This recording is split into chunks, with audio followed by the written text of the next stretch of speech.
लोकसभा में जी। All India मजलिस Ittehadul Muslim party का बड़ा एक जन सैलाब बन गया, एक नई लहर आ गई है, क्या कहेंगे इस पर? देखिए, हमारे गार्जियन बड़े भाई संगठन को सींचने वाले आदिल हसन साहब ने बहुत महीन तरीके से पिछले लंबे समय से काम किया है।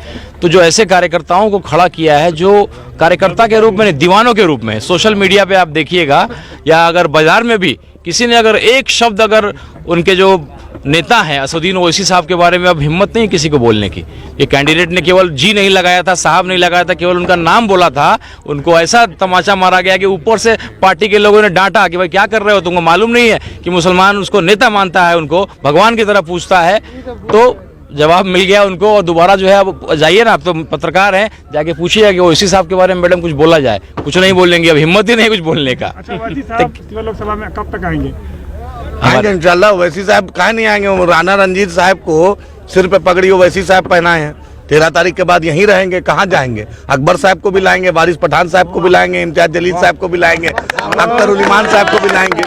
हर को लाएंगे जो राणा भाई को दिल्ली जाएंगे, हर को लाएंगे जो राणा भाई को दिल्ली भेजने में मदद करेंगे। हर लोग तैयार है। लोगों से क्या कहेंगे? हम यही कह रहे भाई, इतना बहुत हुई झंडा बरदारी, अब लेके रहेंगे हिस्सेदारी। साहब को मैंने वादा किया था, किशनगंज से जिस तरह का आपको प्यार मिला है उसका 5 गुना प्यार आपको चंपारण से मिलेगा। और हम लोग के बड़े भाई आदिल हसन साहब ने वादा किया है कि असदुद्दीन ओवैसी साहब आएंगे और जिस दिन वो आएंगे आपके सारे सवालों का जवाब मिल जाएगा। जो हुजूम आप देखेंगे, ऐसे 5 मोदी जी के रैलियों में वैसी भीड़ नहीं होगी। जब ओवैसी साहब ढाका में आएंगे आप ही को आपको नजर आ जाएगा। चुनाव का रिजल्ट 1 हफ्ते में नजर आ जाएगा, क्योंकि नॉमिनेशन मैंने आज किया है, सबका आशीर्वाद लिया है। अब तरीके से हम लोग घूमना शुरू किए हैं और अब देखिएगा इंशाल्लाह जो रिजल्ट आएगा वो क्रांतिकारी रिजल्ट। सवाल है कि कुछ दिन पहले आप जन स्वराज का सपोर्ट कर रहे थे, अचानक ऐसा क्या हुआ?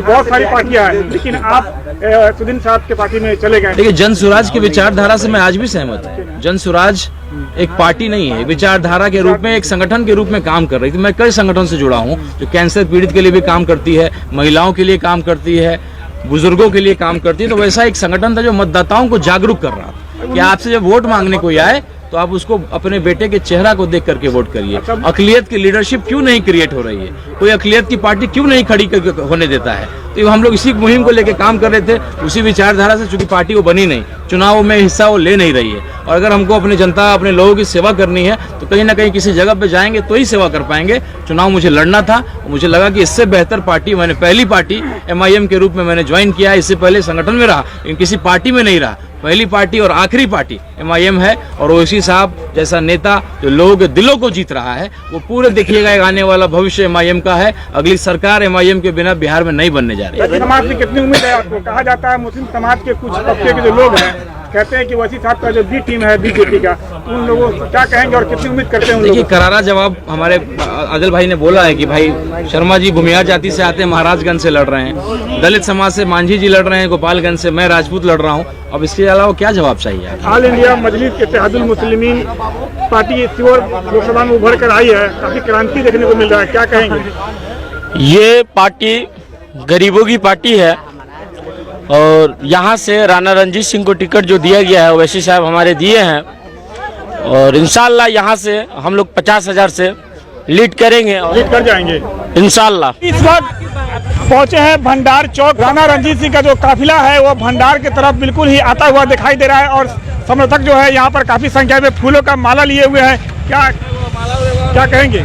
जी, सबसे पहले तो आपको ये बता दें कि जो शिवहर लोकसभा क्षेत्र को पिछले 10-15 साल से भाजपा के लोग जिस भी हाल से, जिस भी तरीके से कब्जा करके रखे हुए हैं, इस बार परिवर्तन का मूड पूरी क्षेत्र में, पूरी जनता के बीच में परिवर्तन होगा। बिल्कुल परिवर्तन होगा। क्या कहेंगे? आप लोग माला लेके खड़े हुए हैं जी, उनके स्वागत में खड़े हैं। पूरा बदलाव है, एकदम पूरा बदलाव है।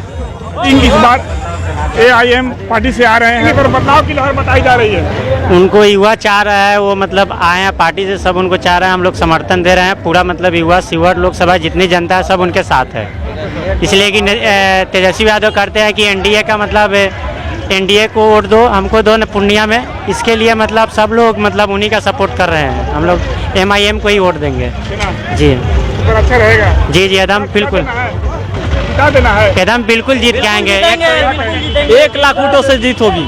1 लाख वोटों से एकदम पूरी तरह बदलाव की लहर। युवा शक्ति जिंदाबाद है, एकदम पूरा ताकत के साथ हम लोग खड़े हैं। इस बार राणा रंजीत को जिताना है। MIM पार्टी जिंदाबाद, शिवहर लोकसभा में आएगा। तो काफी संख्या में यहाँ पर जो समर्थन जो खड़े हुए हैं, देखिए MIM पार्टी से राणा रणजीत सिंह के आने का इंतजार जो है, देखिए काफिला जो है आ चुका है। राणा रणजीत सिंह का काफिला जो है देखेंगे आ चुका है। और यहाँ पर भंडार चौक पर देखिए राणा रणजीत सिंह